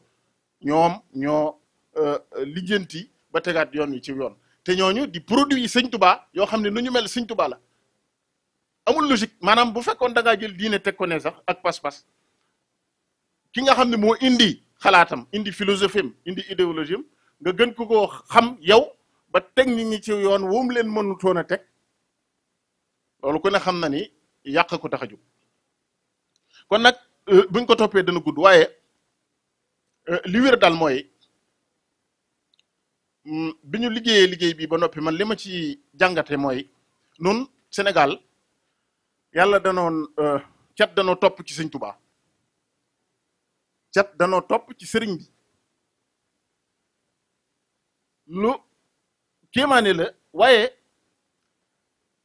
dama ko test bis maanaam ci ni ñi naan nañu dugal njàngaleem mag ñeeg sëriñ bi man nag su ma nee mag ñi na ñëpp xam ni man ragaluma pété man sëñ Touba lay wax kon nañu dugal njàngaleem sëñ Touba ci njàng mi ci système éducatif bi loolu bari na luñ koy wax waaye fi mu ne boo indee waxi sëñ Touba te néewoo sëñ Touba ko wax fi saa si da ngay gis daanukat yi républicain yi ñu ma tuddalee daanukat républicain daal di ni effectivement lii doy na war nangam mais boo nee sëñ Touba ko wax ñu ne la déet loolu kat diine la loolu yoonu murid la loolu cat la ci noonu li tax ma ne cat la mooy ñooñu ñooy ñu ëpp ci ñoom fi ñu saxal mbir ni muy doxee Sénégal ñoom ñoo koy saytu ñoom gëmuñu ni sëñ Touba waxuma la njàngaleem sëñ Touba waaye lenn ni sëñ Touba rek war naa mën a doxal am réew wala mu jaarale ko aw yoon kon catal nu ci topp ndax gag nañu ci dugal njàngaleem sëñ Tuubaa ci système éducatif bi gag nañu ci convaincre leen ñu xam ne sëñ bi murid yi taxuñu koo jóg te bu ma nee murid it mën naa koo yaatal parce que murid mooy koo xam ni dafa namm dara namm àdduna fi nag ak namm suñ borom kon amul ku doonu lu murid ci àdduna da ngay muridullah ngay doon wala murid leneen moo tax sëñ Tuubaa universalité am damay wax ni sëñ bi dañoo inscrire dans l'universel d'emblée nun nu génn ci suñu bopp sëñ bi dañoo inscrire dans l'universel ba noppi ñu génn ci suñu bopp génn googu nag mooy cat bi ndax mukk duñ ci jariñu man damay wax ni xawma man réew mooy bàyyi sëñ Tuubaa fee am la mu bëgg waaye Sénégal moom bokku ci ndax Sénégal suñ borom dafa wàccoo ak noonu ku xamul sëñ Tuubaa mosoo koo dégg kooku yàlla tegu la dara ki nga xam ne xamul nangam ji kenn du ko toppe kenn du ko teg waaye nu indil nu ku mel ni sëñ Tuubaa nu di ko fi bàyyi di wëri leneen nun mën nañoo wër fu ne waaye gis ngeen ni ñu ngi bëgg a yàgg ci wër bi waaye lu nu amit daanaka du nu jëme fenn maa ngi wax ni sax dellu ginnaaw la ñu di gën a def ci jëm ca kanam ndax dellu ginnaaw weesuwul toog ba 1960 ba nëgë ni ñu toog di wax di xalaat yoon wu ñuy jaar loolu dellu ginnaaw la waaw xalaat gi rek dellu ginnaaw la kon nag loolu man laa ni woon dinaa ko ci duggee Baye Mbaye wax na lu bare bari ci li nga xam ne moo ci nekk 49 erreur inexactitude la Baye Mbaye nag nanguwul ko wax erreur moom waaye 49 yi bu leen jàpp ni 49 rek la 49 yi bu ci nekk am na ay toj-toj ci biir maanaam 49 correction la waaye correction bu ne man nga ni benn ñaar ñeenti toj penc yoo xam ni def na ko ci biir kon boo ko boolee daanaka 200 yi dana ko romb kon loolu moom moo nekk ci erreur inexactitude de la thèse du professeur Rawane Mbaye ngeen seetlu ni maa ngi koy soog a tudd biir téere bi itam doo ci fekk turam ci titre bi nga koy fekk ndax wolof nee na ku wal mburu tuddub dëkk waaye bëgguñu woon di ko personnaliser wala mu mel ne ay attaque personnelle la wala ŋàññi nit wala wàcce ko Sëñ Tuubaa yarewuñu noonu man maa ngi yaakaar ni suñ borom dina ko may tawféex mu rectifier li mu wax wala mu dellu ci ginnaaw pour am tawféex yi ñun ji ñu am ci Sëñ Tuubaa maa ngi ko koy ñaanal moo tax musuñu ko waxe doo gis ci téere bi ñu wax ci moom lenn lu juunu wala loo xam ne dana ko bécc ngeen wala mu koy ginnaawal ndax suñ mbokkum jullit lañ ko jàppee donte boo jàngee téere bi da ngay xam ne moom jàppewuñu ay mbokki jullitam muy lu doy waar ndax moom ci tasawuf la nekk ni nun ñi nga xam ne ñooy dal yoon wi fi mu ne nii ak di dal tasawuf argument yi ñuy utiliser daanaka da nga koy fekk ci thèse bi mu ngoog loolu lu xaw a doy waar la kon ñi nga xam ne daal ñoo doon ragal mu doon diggante ay tarixa ak yooyu loo xam ne Sëñ Tuubaa nekkul ci loolu nekkul ci tarixa nun mënuñu see ne mënuñu ni dañuy leeral mbirum sëriñ bi ba noppi di xàjjale ak di féngale ay tarixa ak kuréel déedéet duñ ko def waaye nag ni ko sëñ Basiiru def naa moo ko wax sànq ab murit nag day mel ni ëkk day të nit day mel ni ëkk ab taalibe ab murit day mel ni ëkk nag moom li koy caractériser xam nañ ko waaye du tee nga nangul ku nekk la mu ne ndax sëñ bi muy ñëw fekk na fi ay mbir yoo xam ni jaar na ci xool na lu sëñ bi jaar man damay jàpp ni lu baax la lu mat a fonk la waaye bi mu nag ne bi ñu ne ko rabbi asxaabaka bil himmati wala tu rabbihim bi darsi booba la indi nag benn spécificité boo xam ni Sëñ Tuubaa lu mu rawee foofu la ko jare murit it lu mu mën a rawe ci àdduna foofu la ko jare yitte ju kawe kon nu yamale foofu kaddu yi di sant bu baax a baax ci nii teewaay bi demee di jégglu itam wax dëgg yàlla kaddu yi ñu fi yëkkati ak nii ñu ko yëkkatee amul benn structuration waaye dafa di Baye Mbaye lu mu wax daanaka dañ koy mën a wax commentaire rek lañ ci mën a def xanaa dolli ci rek la ñuy jéem waaye yombul may ñaan itam bala maa daaneel Baye Mbaye mii ñu ñaanal ko bu baax a baax ak wér ñaanal ko itam yokku gën koo jàppale itam gën koo déglu itam ndax jamono ngi nii joo xam ni moom ni mu ciy doxee dama koo naw maanaam Sëñ Tuubaa moo soxlawul ku koy yëkkati di inventé di ko yëkkati wala ngay sos dara di ko yëkkati moo ko soxlawul keneen it soxlawul ñu di ko yëkkati walif sëriñ bi waaw waxalal sëriñ bi rek mbiram te yem ci lii mu wax ci 5 septembre bi nga xam ne lu nekk ñu ngi ko ci wax di ko ci sos di ko ci yokk xëy na loolu dana neex ci xol buñ koy wax waaye léeg-léeg la sëñ Abdou Lahad waxoon ni bu ma nit di wax lu dul dëgg li naan ma du dëgg damay mujj am gàccee sax yaakaar ni mu ngi koy dégg maanaam ay dëgg moo mel noonu waaw ak safaan bi waaye maa ngi koy wax Walf TV keroog yaakaar naa ca màggal ga ni conseil privé bi ni mu demee rek nga xam ne sëñ bi da leen a mas a wax ni man sama borom rek lay déglu du ma jóg lu dul ci ndigalul sama borom bi ko suñ borom joxee ndigal da ngay gis ni les planètes s'alignent maanaam mboolem ñi nga xam ne ñoo teewe woon keroog conseil privé bi di fukki nit juróom-benn yëpp par intérim lañ fa nekk ba ci ki ko jiite mute nga xam ni moo fa teewaloon Chaudié mi nga xam ne dañ ko nommé te exeegul woon lu tee ñu xaar Chaudié parce que dogalub suñ borom jib na ba sëriñ bi dafa war a génn sëriñ bi dafa war a dem kon ci zahir faw mbir mi day jaar ci yoon maanaam loolu nit ñi duñ ci bàyyi xel waaye loolu rek doy na kéemaan waaw ci xamal ni li sëriñ bi ni woon ñoom dañoo jàpp ni ñoo ma jàpp di ma yóbbu waaye na ma ko waxee ci asiru wasanal ida anni hunaaka asiru kon sëriñ bi ci boppam moo leen def njëfandukaay loo xam ni contrat bu mu signé ak suñ borom jaare ko foofu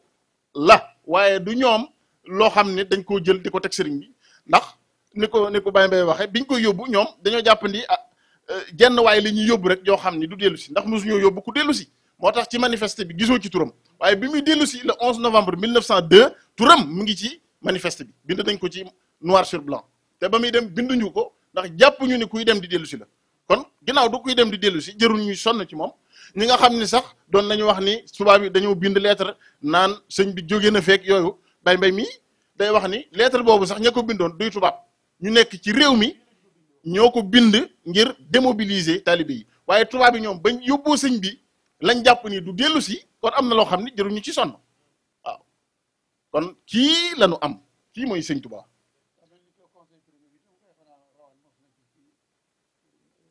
liet naa mene mi jiit kay mooy loolu war nga ko leeral waaw liet naa mine wolof yi mene la ñuy wax laaj naa ko Baye Mbaye ba tey ni ko waaw lu tax nga naan ma mene alors que si mine mu ne ma waaw suñ Moussa Ka liet naa mene lay wax mine MINET 1887 la mine lañ ko faat moom mine mu ngo le juillet 1887 mu ni ci conseil privé bi moom def na témoignage ci sëñ Touba décrire sëñ Touba en 1895 alors que moom faat nañ ko te loolu boo xoolee la presse coloniale mu ngoog boo xoolee la presse coloniale di nga gis ni wax nañ ci lu bari bari ndax mi ne da doon ku am avenir ci wàllu mu ngoog waaw kon loolu bu gëstu woon rek moom dina xam ne loolu wërta mën a nekk bi may tëjee nag mais vraiment mooy thèse bi yaakaar naa ni moom mi ko bind ak ña nga xam ne ñoo ko doon apprécier ña ko doon apprécier di ko juger di ko décerner le doctorat amuñu woon ay moyens pour apprécier travail bi mu def ndax bu ne référence archive du Sénégal dossier Bamba boo ma joxee bu ma nee la jox ma sa adresse nga ni ma man Savigny-sur-Orge la dëkk wala nga ni ma maa nga région parisienne dinaa la wër ba sonn du ma la gis saa yu waxee loo xam ne wérut day wax archive du Sénégal dossier Bamba nga xam ne yow mën nga ko wër ba ila yu mi diini doo ko gis waaw mu ngoog léeg-léeg mu ni maa ngi wër référence waaye gisaguma ko kon bu ko bind kon ñi nga xam ne ñoo nekkoon ci jury bi sax yaakaar naa amuñu moyen vérifier li mu doon wax ba ca topp mooy l'islam au Sénégal c'est pas le titre d'une thèse thèse dafay am yàgg na ko wax thèse moo tax ñi doon coow naan bon vous n'êtes pas des professeurs vous n'êtes pas des docteurs waru leen répondre ma ni leen les capacités méthodologiques en matière de recherche en tout cas en sciences humaines on les acquiert pas en thèse on les applique en thèse première année ngay commencer jàng méthodologie de recherche man bi may def première année de sociologie la njëkk a def travail de recherche la première année te booba amoo mémoire mais on faisait ce qu'on appelle des dossiers de recherche donc la méthodologie da ngay ñëw ba 5e année normalement tu es mûr en matière de recherche nga appliquer ko nag en thèse mais thèse ak travail de recherche bu mu doon dafay am problématique qu'est-ce que tu cherches lan ngay wër qu'est-ce que tu veux mais boo nee l'islam au Sénégal lay wër wala l'islam au Sénégal ci lay wax ana problématique bi ana hypothèse yi question de recherche bi foo jëm lan mooy sa terrain parce que recherche day am terrain nga def ay enquête def ay recoupement mais boo nee l'islam au Sénégal du terrain de recherche c'est pas sérieux donc loolu moo tax ma jàpp ni li Baye Mbaye wax dañ koy dëggal mooy am na lu ko taxawoon a jóg lu dul defar ab thèse nekk docteur am na thèse ci biir thèse bi mooy wane ni sëriñ bi kat mu ngi jàngale waaye njàngaleem wuute na ak l'islam officiel comme ni mu ko waxee l'islam formel bind na ko l'islam officiel wëlif li nga xam ne mooy njàngaleem sëriñ bi kon maa ngi jégg lu baax a baax ci kaddu yi léeg-léeg ma wax loo xam ne sax man day heurter sama sensibilité waaye wax faaw mu leer ñu xam li tax ñuy sonn ci lii lu tax ñu def ko lu tax coow li muy bari ñu def ko wàcc ko fi ba bu doon kenn dong moo ko jàng sax man maa ngi koy wax keroog man bu fekkoon ci man dong la aju te amuñu yeneen projet yu ñu war a liggéey ci bis bi la ñuy yónnee PDF bi àdduna si yëpp jot ci ndax loolu mooy yitte ji en réalité fu thèse bi ak lii war na fa yegg waaye yeneen liggéey yu ñu war a saytu moo tax ñu bëgg ñu barkeelu ci ba buñ koy liggéey ñu mën a taxaw ngir mën koo liggéey bu boobaa nag mën naa tasaaroo fu nekk mu mën fa yegg kon ñu ngi leen di sant bu baax a baax di leen gërëm di jéggalu ci kaddu yi asalaamaaleykum wa rahmatullahi wa barakatuhu.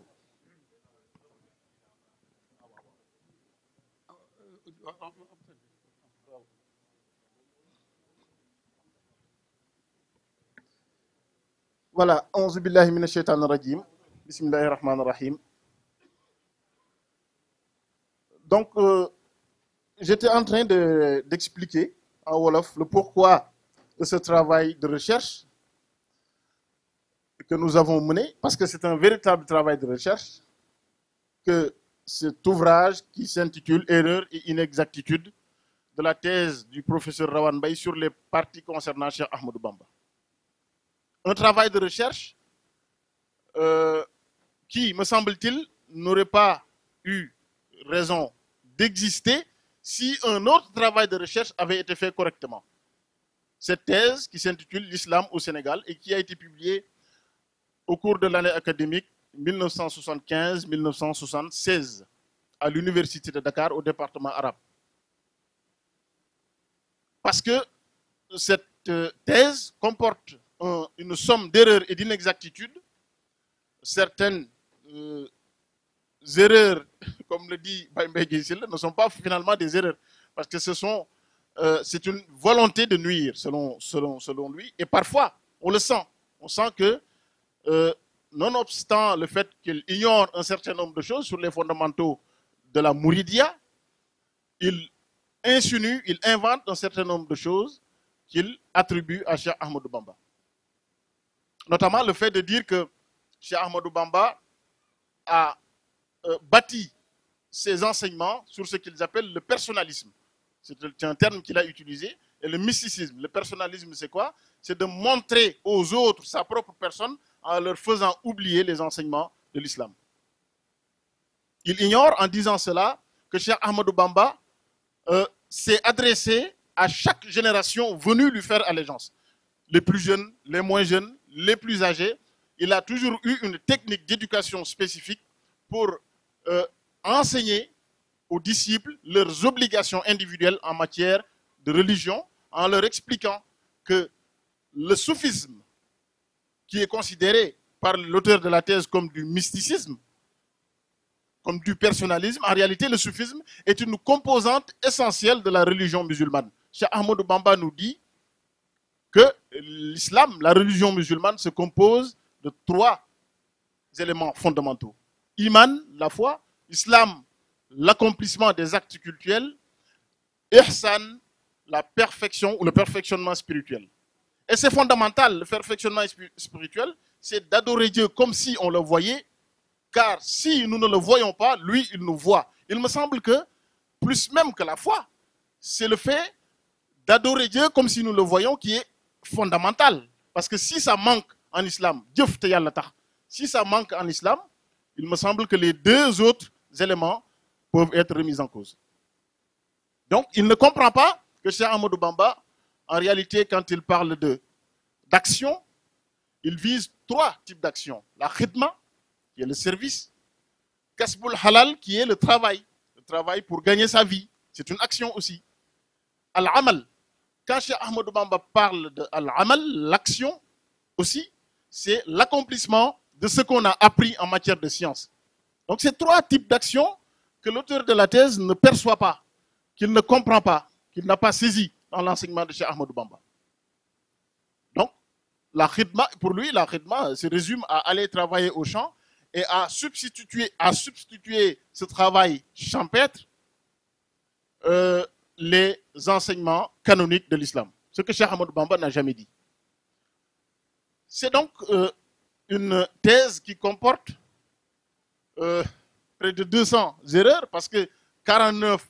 corrections, mais chaque correction comporte un certain nombre d'erreurs. Ce qui nous a plus motivé à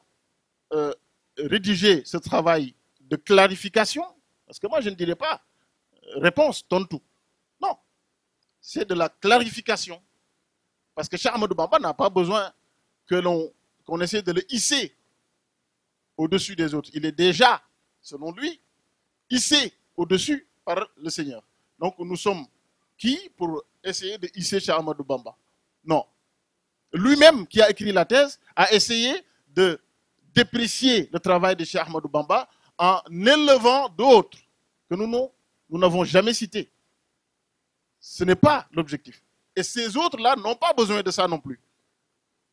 Personne n'a besoin, s'il est un homme de Dieu, d'être hissé au-dessus des autres, au-delà de ce que Dieu a déjà fait. Donc, nous avons décidé de le faire parce que cette thèse figure dans la bibliothèque numérique de l'Université Cheikh Anta Diop de Dakar et qu'en faisant une recherche banale, on tombe en premier lieu sur cette thèse-là en tapant le nom de l'auteur. Donc, c'est une thèse qui, finalement, est devenue éternelle. Le numérique rend éternel les ouvrages, rend éternel les œuvres. Donc, il nous a semblé important d'apporter les clarifications nécessaires pour que partout où ira cette thèse, que cet ouvrage puisse être brandi comme une clarification, comme une remise de la mosquée au milieu du village. Et c'est cela que nous avons tenté de faire avec Serigne Mbaye Gueye Sylla, qui nous a transformés en réalité. Ce travail de recherche nous a transformés. Je le disais à Massalikul Jinan, à Dakar, quand j'expliquais que nous avons fait beaucoup de recherches sur Cheikh Ahmadou Bamba, sur son parcours, sur ses démêlés avec l'administration coloniale, mais jamais nous ne sommes tombés sur un élément qui pouvait nous faire rougir ou qui pouvait nous faire douter de la splendeur de Cheikh Ahmadou Bamba. Même ses ennemis les plus féroces ont toujours reconnu en lui une personnalité fondamentale, essentielle. Même s'ils n'étaient pas d'accord, Paul Marty, qui est cité souvent comme l'un des ennemis de Cheikh Ahmadou Bamba, n'a jamais manqué de respect à Cheikh Ahmadou Bamba, individuellement. Il faisait son travail sur l'islam au Sénégal, l'islam en Côte d'Ivoire, l'islam où je ne sais où, mais il a toujours eu du respect pour Cheikh Ahmadou Bamba, y compris quand il a écrit avec d'autres peut-être des poèmes pour attribuer ça à Cheikh Ahmadou Bamba. Il a toujours gardé un certain respect. Et ce Marty-là est une référence pour la personne qui a écrit la thèse. Mais ce qu'il ose dire sur Cheikh Ahmadou Bamba est sans commune mesure avec ce que Marty a dit. Parce que pour un Sénégalais né au Sénégal, avec une obédience soufie, pouvoir dire certaines choses sur Cheikh Ahmadou Bamba, alors qu'on pouvait simplement aller faire une recherche et que Touba est à côté, des ouvrages ont été écrits sur Cheikh Ahmadou Bamba, même si, même si on ne peut pas forcer quelqu'un à reconnaître Minanul Bakhil Khadim ou Minahul Miskiya ou les ouvrages qui ont été écrits par Seigne Moussaka, personne ne vous force à croire à ce qui est dit. Mais il est obligatoire, quand on veut faire un travail de recherche sur la Mouridia, d'aller au moins feuilleter ces ouvrages-là. Mais feuilleter, vraiment. Parce que parfois, il cite des passages en les coupant, en les escamotant pour rentrer tout ceci dans son raisonnement. Il a fait dire à Seigne Mohamed Lamine Diop Dagana des choses que Cheikh Mohamed Lamine a dit, mais il lui a fait dire autre chose en changeant le contexte. Ce qui est extrêmement grave. Et pour terminer, je pense que cette thèse, en réalité, souffre d'un manque, d'une défaillance fondamentale, qui est qu'en réalité, c'est un travail de recherche sans problématique, sans question de recherche. Il est parti au Sénégal, l'islam au Sénégal, donc il a essayé de faire l'histoire de l'islam au Sénégal. D'ailleurs, entre guillemets, entre parenthèses, d'aucuns nous ont dit qu'il fallait laisser les historiens écrire l'histoire du Sénégal. Mais monsieur, le professeur n'est pas un historien. Il ne l'a jamais été. Et même s'il avait été un historien, quand il écrivait cette thèse, il était encore, me semble-t-il, doctorant. Donc il n'était pas un professeur. Donc ça aussi, les gens l'oublient. Ils s'arrêtent à ce qu'est devenu la personne en oubliant tout le cheminement qu'il y a eu et tout le contexte. Donc, souffre d'une défaillance fondamentale qui est l'absence de problématique. L'absence, donc, d'éléments d'appréciation pour le jury même qui a apprécié ce travail-là. Un jury doit être capable d'apprécier un travail de recherche. Mais quand on vous dit l'islam au Sénégal, quand on ne vous donne pas de problématique, quand on ne vous donne pas de questions de recherche, la problématique ne suffit pas. Quand on ne vous donne pas d'hypothèse, quand on ne vous indique rien sur la recherche de terrain, quand on vous donne des références qui n'existent pas, quand des références existent, mais les références, en réalité, peuvent être cherchées longtemps sans être trouvées, quand il vous dit « j'écris ceci, je cherche la référence, mais je ne la trouve pas pour l'instant, mais je l'écris quand même », quand tout ça est mis bout à bout, il me semble qu'il y avait là un problème académique sérieux au moment de la soutenance de cette thèse-là. Il n'a pas été nécessaire, nous semble-t-il, de personnaliser le travail. Son nom a été cité sur l'ouvrage parce que c'est lui qui est l'auteur de la thèse. Mais nous n'avons jamais manqué de respect à la personne qu'il est. Pas parce qu'il est professeur, non. Pas parce qu'il est devenu, qu'il a été commissaire au pèlerinage ou tout ça, non. C'est parce que Cheikh Ahmadou Bamba ne nous a pas élevés, ne nous a pas enseigné de manquer de respect à la moindre créature. On ne parle même pas des musulmans, mais on ne manque pas de respect aux gens. Par contre, lui, il a non seulement manqué de respect à Cheikh Ahmadou Bamba, mais il a insinué, il a écrit, il a inventé un certain nombre de choses qui sont inadmissibles pour quelqu'un qui est né et qui a grandi au Sénégal et qui se réclame qui est d'obédience soufie. C'est d'autant plus rocambolesque que la plupart de ceux qui attaquent le tasawuf aujourd'hui s'inspirent de ce travail-là et brandissent un certain nombre de références qui sont complètement fausses. Et c'est ce que nous avons essayé de démonter, de démanteler dans la rigueur scientifique, dans l'honnêteté intellectuelle. Parce qu'à chaque fois, quand il a fallu, pour certains éléments, on s'est dit que ce n'est même pas la peine. Quand il dit Cheikh Ahmadou Bamba, c'est Cheikh Ahmadou Bamba qui a donné à Sokhna Diaratullahi le nom de Diaratullah. On ne sait pas d'où il sort ça. Donc nous, on se dit, c'est pas grave. Donc il y a des tas de choses qu'il dit, des affirmations gratuites. Même si nous essayons de le démonter, il n'y aurait pas. Parce qu'il faut du hikma dans toute chose. Je vais raconter une anecdote rapidement. Un célèbre oustaz au Sénégal, qui est très connu, hein, que je ne citerai pas, a été traité de Père Noël par quelqu'un d'autre. Et sur le plateau, il y a le journaliste qui lui dit, mais en fait, un tel vous a traité de Père Noël, bon, parce qu'il a une barbe un peu comme Baye Mbaye. il dit, mais oui, mais et alors il m'a traité de Père Noël, et qu'est-ce que vous voulez que je dise? Il dit, mais vous ne répondez pas. Il dit, mais non. La seule chose que je peux dire, c'est je ne suis pas Père Noël. Est-ce qu'il y a du hikmah dedans? Est-ce qu'il y a une sagesse dans ça, dans cette réponse? Qu'est-ce que cela va vous apporter, vous? Qu'est-ce que cela va apporter aux téléspectateurs? Je ne suis pas Père Noël, ça se sait. Donc il y a des tas d'éléments comme ça qu'il met dans sa thèse qui ne méritent même pas d'attention. Mais les aspects fondamentaux qui remettent en cause les enseignements de Cheikh Ahmadou Bamba, qui bouleversent, qui renversent même les enseignements, qui renversent l'histoire, qui remettent en cause le cheminement spirituel de Cheikh Ahmadou Bamba, ça, on s'y est vraiment attardé pour expliquer qu'en réalité, il ne comprenait pas ce que Cheikh Ahmadou Bamba voulait dire, ou il comprenait certes, mais qu'il avait une intention autre que de parler de l'islam au Sénégal. Parce que parler de l'islam au Sénégal, en mettant entre parenthèses ou en factorisant par zéro une figure comme Cheikh Ahmadou Bamba, me semble quand même un poil exagéré. Et c'est ce que nous avons essayé de faire modestement. Assalamu alaikum wa rahmatullahi wa barakatuh. jërëjëf Sidina Omar jéem na leen a melal li nekk ci téere bi waaye defe naa ni ngeen dawalal ko seen bopp rek mooy tax ngeen xam li nekk ci biir ndax lii xew ci 20e siècle bi muy haute technologie bi xarala yu bees yi dafa mel ni dafay nekkoon ci fukkeelu xarnu ak juróom-ñett gannaaw bi mu jóge fi ba ñaar fukkeelu xarnu mu dellu si ndax moom amoon na machine boo xamante ni day fekk ñu faatu bu yàgg mu delloo si leen ndax am na leetar bu mu wax ni sëñ Tuubaa da koo bind gouverneur jox ko sëñ Modou Moustapha ak sëñ Mbàkke Buso sëñ bi di ci xamal ay taalibeem ni leen da ngeen topp français lu ñu leen digal na ngeen ko jëf bu ñuy xeex na ngeen leen jàppale leetar bi yaani 1910 la Boel Mogdad Seck moo ko traduire en français en 1910 te Boel Mogdad mi ngi wàcc liggéey en 1880 30 ans xam naa nag xamu nu ñuy def ba machine yooyu nu amaat ko ba ña fàddu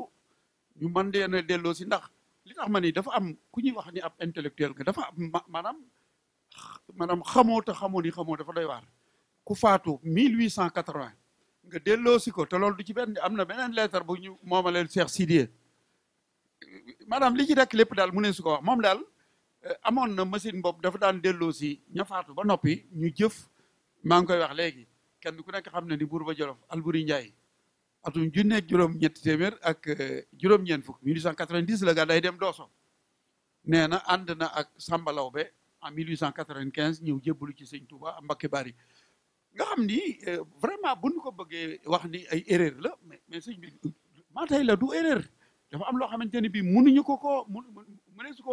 ne su ko dogal ngant ba tax na xam naa ni dawal li nekk te maanaam liir téere bi rek mooy tax li ci nekk ci ay tojaanga ak it ay termes yu muy jëfandikoo yoo xam ni bëggoon ko ñun dañu doon am jafe-jafe ngir jaaraat ca ndax ni mu ko waxee Paul Marty sax maanaam war ma ji mu jox Serigne Touba moom mii joxu ko moo tax daanaka jël sa jox war ma moom ndax ku fonkul sa kilifa waroo koo fonk te moom mii bu ñu ci jógee lii Sidna Omar doon wax téere yi defuñu ko ngir wut xaalis ndax defe naa ni liñ ci daj ba mu egsi fii mu egsi tey bu fekkoon ne dañ ciy sàkku am koom ngir am ci tono muy bénéfice waxuma la ngir lañ ca defoon sax waaye dafa am liggéey bu sos bopp maanaam ñoom seen sëriñ sa ca la ñu jëm muy tubaab yi daj nañu thèse bi waaye tubaab yi dañoo bind ci sëriñ bi bàyyi fi loo xamante ni faw ñu wane ni lii nekkul gouverneur bi nga xamante ni bi sëñ bi sañcee Tuubaa ba ca déwén sa muy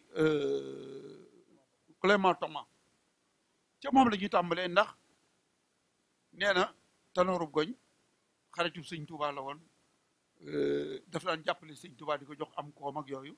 te moom teeñ ci Yaasin Joor Galo Gànna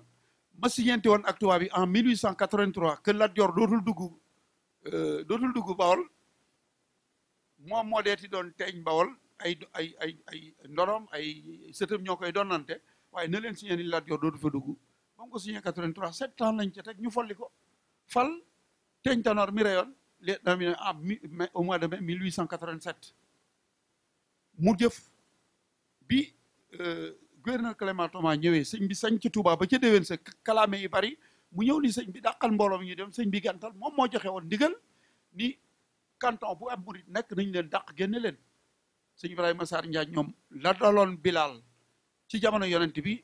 mag ñi njëkkoon a topp sëñ bi teg nañ leen ko Teeñ Tanoor moom mu wax ni moo doon xaritu sëñ bi jëf yu ñaaw yi ñu ko doon jëf la ba mu noppee dañ ko empoisonné non ngeeg les documents bisu Tabaski lañ ko posan bañ ba mu faatoo détachement jógee Saint-Louis jaar Thiès ñëw Lambaye gaw kër ga lañ fa jëlee ci xaalis lépp document yaa ngi nun 2 téeméeri fo si naari góor la fa nekkoon ci alal yëpp ñu jël ko bàyyi fa soxnay boppam géwél yi fa nekkoon ñu leen yéen da ngeen daan tàggat ñu dox dem leen wuti liggéey dootu leen fa mu jaar ak moom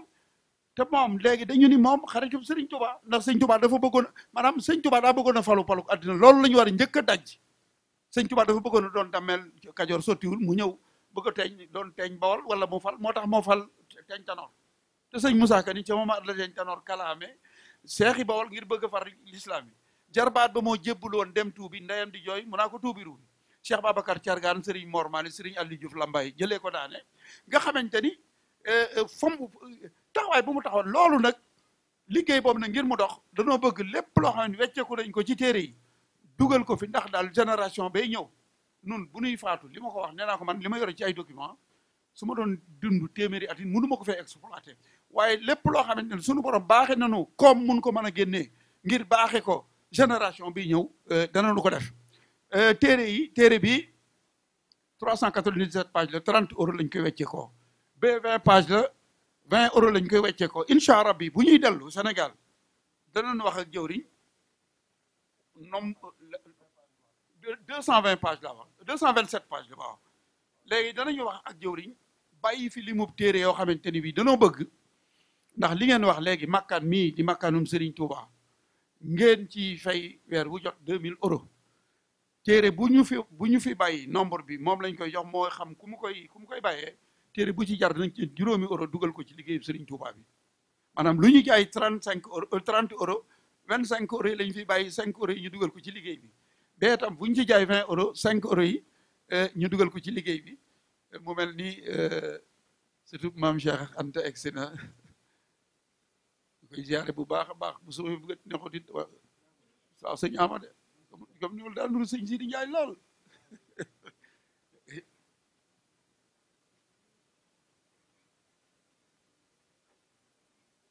Daaru Salaam ñëw na sang bi noo ngi ziare bu baax a baax kon daal noo ngi sant sëñ am moom sëñ Sidi moom sëñ Modou Mamoun moom borom dërëm ak ngërëm lii jëmm lii daal sëñ Abdou Aziz ba mu organiser nu lii jëmm jiitam moom la am ci nun ak sunu doom ji di sëñ Sidi Ndiaye kon noo ngi sant bu baax a baax di leen gërëm di leen xamal ni daal ab liggéey a ngi nii boo xamante ni bii daal door nanu ko yéen ambassadeurs yi Serigne Touba yi nag yéen leen ko fas yéene àndal ba ëllëg bu nu faatoo itam danoo fi bàyyi loo xamante ni bii ndaw yee ñëw ëllëg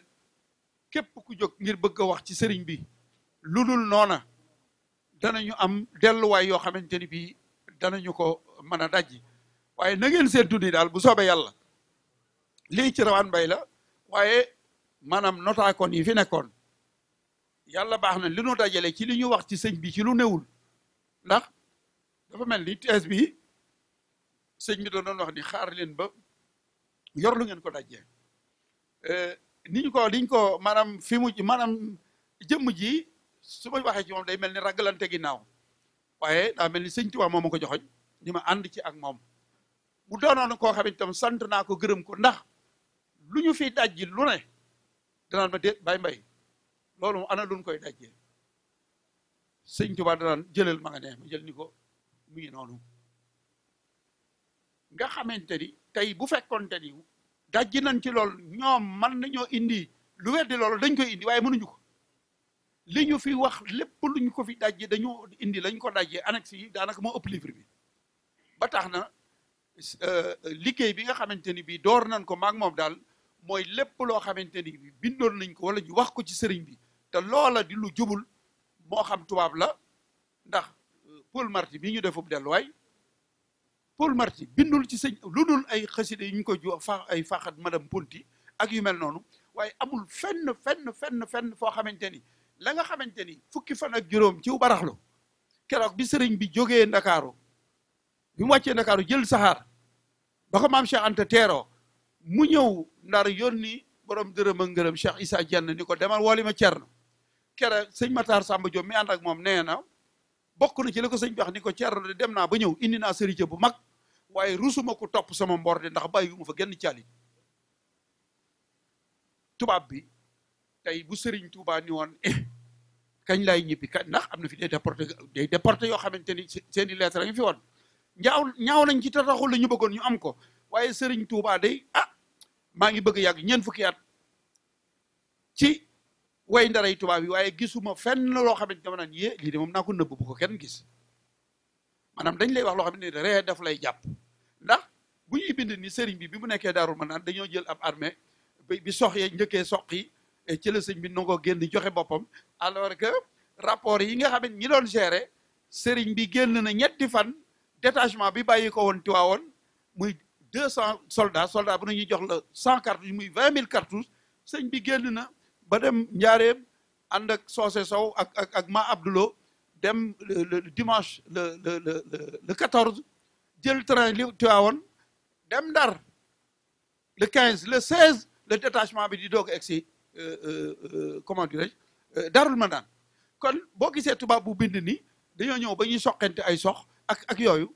maanaam dajji ko dafa yomb lool te luñ ciy dajji du doon suñuy wax ñoom tubaab bay bind lii nga ñëw gis mu bindaat fee nga ni ko yow ko yaa waxoon li yaa waxaat lale wax daal ci gàttal noo ngi leen di sant bu baax a baax jërëgërëm di jégglu itam sang bu sell bi nga xamante ni bii moom yàllaa dogal mu soppal nu boppam rek nu di ko ñaanal nag mu yàgg fi lool te wér yéen itam nu di leen ñaanal ci darajey Serigne Touba mi nga xamante ni yéen ay ndawam mu defal leen tawfeex ak koom moo xamante ni bii da ngeen mën a dellu ca réew ma sos fa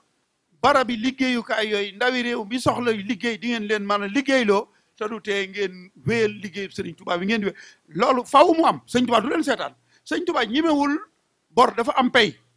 Cheikh Abdoul Ahad Mbacké nee na ku ko lebal loo man mu fay la loo mënut ku ko lebal ker mu fay la guddi waaye yéen ñii saal boo xamante ni bii weer wu jot nga fay ca million ak genn wàll te doo fa fanaan benn yoon nga fay ñëw ci semaine bi loolu sëñ Touba leen ko jot loolu da ngeen ko lebal Serigne Touba sëñ Touba di leen seetaan moi j'ai pas l'habitude de jeter des fleurs aux gens mais lii ma leen wax mooy li logique mooy li nekk kenn ku nekk xam na ni Serigne Touba kenn du ko liggéeyal mu di la seetaan waaye nan ngeen bëgg di liggéey di xëyal Serigne Touba di ko gontal Serigne Touba di leen seetaan mënut a nekk Serigne Touba ñamu wanewul woon seen mbir fii mooy mag ña ko toppoon ni ko nun bëggul soxlawunu fii dara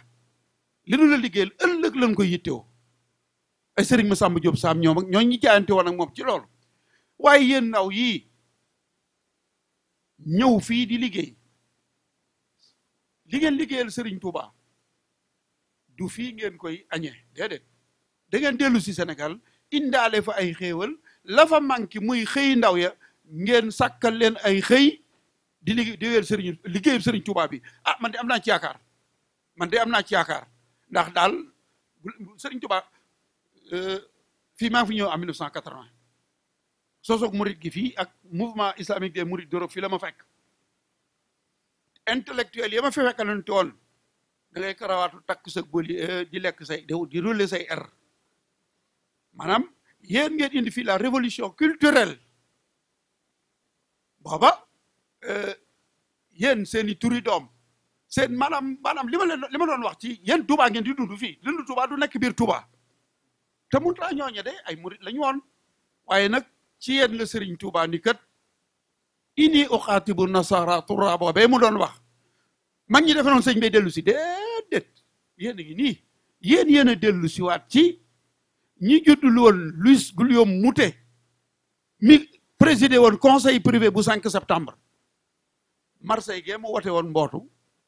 bokki talibé yi jëndal nañ fa sëñ Touba kër gu jar ñetti téeméeri million quartier ba bàyyam dëkkoon fa la wote mbootu sunu borom lakk ko ci sawaraw àddina wi kon sunu borom fayul na Sëriñ Touba waaye wallahi yéen ñii ambassadeurs yi Sénégal yi kenn mun leen a teel a kenn munu leen a tee am xéwal kenn mun leen a tee am ngërëmul Sëriñ Touba xanaa nag sëñ Touba kenn du ko liggéey sëñ Touba moom doo dof ba mu nax la waaye munoo yeewu itam ba nax sëñ Touba Sëriñ Touba mu ne su ko njublang ku taw lu day tax loolu la sëñ Moussa Ka wax kon faaw ngeen am ngërëmul Sëriñ Touba maa ngi leen di sant di leen gërëm jërë ngeen jëf maa ngi jéggul